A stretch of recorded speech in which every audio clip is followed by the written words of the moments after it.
og velkommen til et kort, håndfrit yoga-flow. For et stykke tid siden der havde jeg lige pludselig en overbelastning i min håndled, og det var efter jeg havde lavet noget yoga, at det bare gik helt amok. Så jeg var nødt til at holde pause i noget tid, for lige at få det til at gå i sig selv. Det vil sige, så kommer jeg til at tænke på, jeg behøver ikke holde pause. Jeg skal bare holde pause med at belaste håndledet. Og det kan godt være lidt svært, når man laver yoga. Fordi der er rigtig mange, ofte i hvert fald, down dogs og planker. Og det belaster altså håndledet, når det er, når skaden er sket, eller hvad man skal sige. Så derfor så fik jeg lavet en hel masse håndfrit yoga. Og jeg vil gerne dele et lille udpluk med dig, hvis du også af en eller anden grund trænger til at lave noget, bevæge dig, uden du bruger din håndled alt for meget. Så start med at stille dig forrest på din måtte. Og træk så vejret hele vejen ned i maven. Dybe vejrtrækninger. Samtidig med at du bevæger dig fra din core, fra din kerne. Så dine arme de bare svinger lidt fra side til side. Du skal ikke gøre noget for at få dem til at svinge på en bestemt måde. Du skal simpelthen bare bevæge dig fra din kerne. Og jeg synes, det er sådan en dejlig måde lige at få løsnet op i ryggen på her. Og tune ind på måtten. Og på det, vi skal til at lave. Og lige så stille, så kommer du i ro igen og trækker vejret ind. Armene op over hovedet. Og når du kommer hele vejen ned her. Træk vejret ind, kigger efter den højre arm. Åbne op mod loftet. Og når du kommer ned.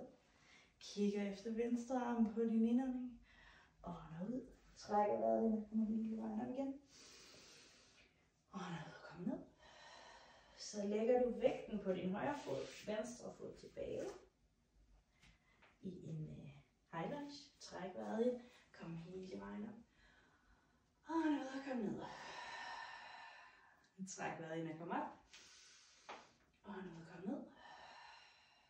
Træk vejret ind og kom op. Og når du kommer ned. Sidste gang. Træk vejret ind. Og ned. Bøj så i begge dine knæ. Læn dig en lille smule tilbage. Og jeg starter lige med at gå lidt tilbage, ellers så forsvinder mit hoved, når jeg går ud af billedet igen. Når bøj let i dine ben og læn dig tilbage, så kommer du frem til din krigertræ. Og det er sådan en overgang her, der er sådan meget powerful, synes jeg. Hvis det er svært at holde balancen, så må man gerne tage fat hernede på gulvet. Det er lige så fint. Så dine arme, de er der, hvor du lige synes. Og så tager du nogle vejrtrækninger.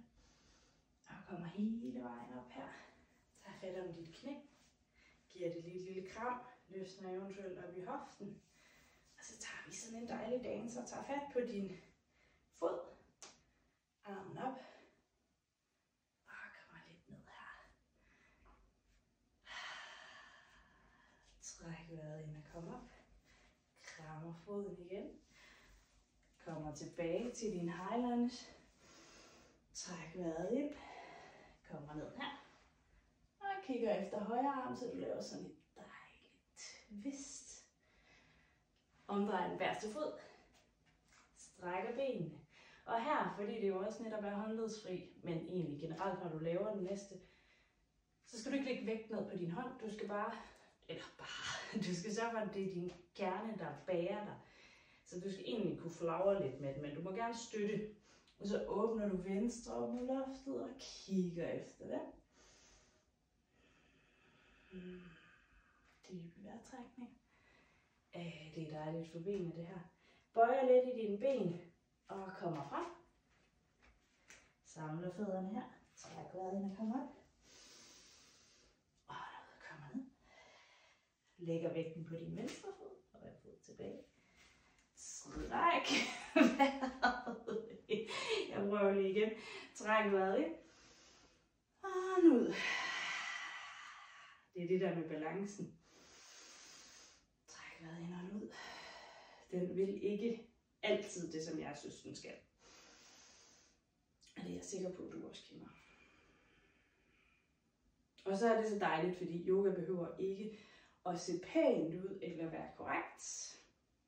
Det skal bare føles godt, og man må gerne grine af sig selv, når man er ved at falde eller laver et eller andet skørt, som man jo let kan komme til. Bøjer benene og kommer lidt tilbage her, for så at komme frem i din kriger 3. På den måde, som du synes, den skal være. Træk så vejret ind og kom hele vejen op her. Og krammer benet og åbner lidt op i hoften. For så at tage fat bag på foden. Armen op og ud. Jeg synes, jeg føler mig helt stakåndet i dag. Det ved jeg simpelthen ikke. Jeg har lige været ude og gå en lang tur med hunden. Jeg ved ikke, om det er det. Eller om jeg bare får dårligt til lige at få trukket vejret helt ned i maven. Træk vejret ind og kom op. Løsner op her, eller krammer igen. Og nu vrøvler jeg også. Det er da rigtig en succes. Højre fod tilbage til din high lunge. Træk vejret ind her. Og nu ud. Og højre arm i. Åbner op. Kigger mod venstre arm og loftet. Omdrejer den bagerste fod. Strækker benene. Meget gerne med en let bøjning. Og kigger op mod loftet og højre arm. Hånden ud. Bøjer benene her. Samler fødderne forrest på måtten. Træk vejret ind her. Og ud. Og vi tager lige og flower den lidt mere. Bare lige en kort en mere. Lægger vægten herover på dit højre ben. Og så skal du egentlig, jeg skulle lige til at ophæve lidt for hurtigt, omdreje den bagerste fod. Og træk vejret ind, og så lander du i en kriger 2. Træk vejret ind. Og ud. Træk vejret ind. Og ud. Træk vejret ind. Og ud. Og så trækker du vejret ind og kommer hele vejen tilbage her. Og nu placerer højre arm, højre albue på låret og åbner op. Dejligt stræk. Træk vejret ind og kom tilbage her. Og så laver vi noget, der måske kan føles lidt vildt, fordi vi fortsætter direkte til en half moon pose. Højre arm i gulvet, venstre ben op og åbner her. Jeg får en lille smule støtte af væggen, man kan mærke, men det gør ingenting. Man må gerne bruge støtte. Skifter til en twisted.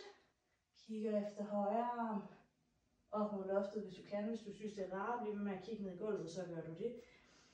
Lukker sammen her og kommer tilbage igen. Op i midten til din kriger 2. Træk vejret ind, kommer tilbage. Højre arm i gulvet. Bøjer benene, læner dig tilbage og samler fødderne her. Træk vejret ind, hånden ud og lad lige overkroppen hænge. Tag eventuelt fat på dine albuer, så der kommer lidt tyngde på. Træk vejret ind. Hånden ud. Lægger vægten over på din venstre fod og omdrejer den bagerste. Kommer op i midten. Hånden ud til din kriger 2. Træk vejret ind.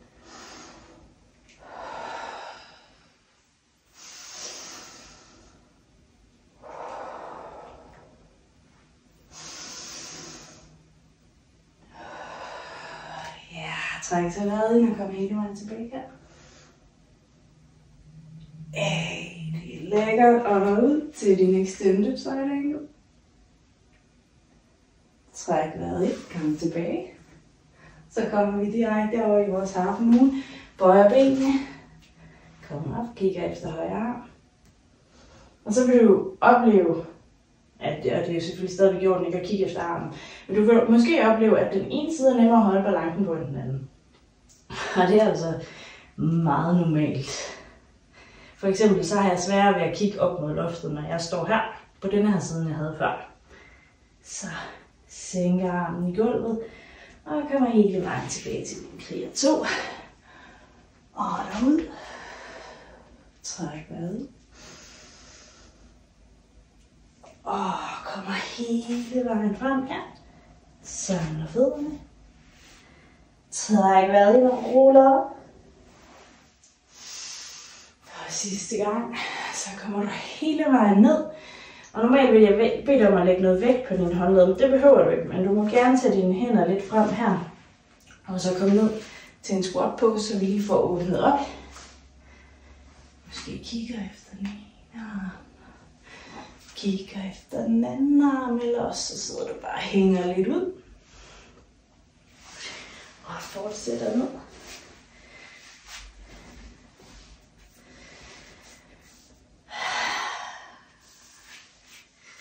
Der skal I til at puste lidt mere ud. Det andet har været sådan lidt mere energizing, det vi har lavet. Og nu skal vi lige lande et sted, inden vi fortsætter det. Så træk vejret ind nu. Og nu og kom til din ene side. Jeg starter altid til højre. Og hvis du har brug for, eller ikke brug for, hvis du kommer til venstre, så gør det ingenting. Så gør du bare det modsatte bagefter. Det kan være, at du kommer lidt tilbage, kigger op mod loftet eller fremover. Du skal finde et eller andet sted, der føles rart. Så kan du blive der. Hvis du bare synes, det føles rart at bevæge dig, så gør du det. Træk vejret ind. Sætter venstre arm bagved. Og løfter. Jeg tager lidt tråden. Gør dig høj, ligesom om du har sådan en lille snor, der forbinder dig med himlen eller loftet, hvis det ikke skal være så højt flyvende. Sænker skuldrene og kigger over mod venstre arm og skulder. Træk vejret. Kommer ned til din venstre side, eller bare den modsatte af, hvad du gjorde før, og går på opdagelse her.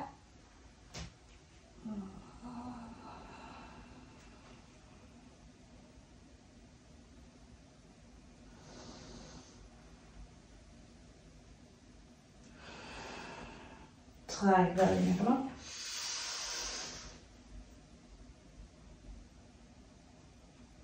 Og gør dig lang igen.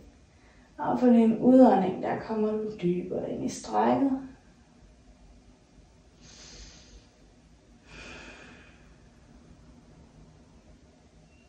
Træk vejret ind. Uden at du lægger en hel masse vægt på din håndled, så placerer du lige, eller på dine hænder, hænderne i gulvet her, og læner dig bagover. Åbne op.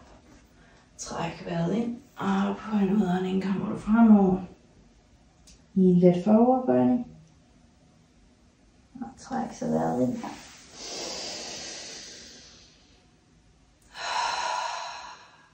Vi har lige 3 dybe vejrtrækninger. Prøv at se, om du nærmest skal bruge vejrtrækningerne til at bevæge din krop op på indånding. Og ned på udånding.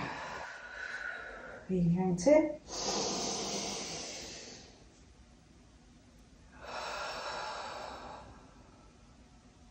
Sidste gang.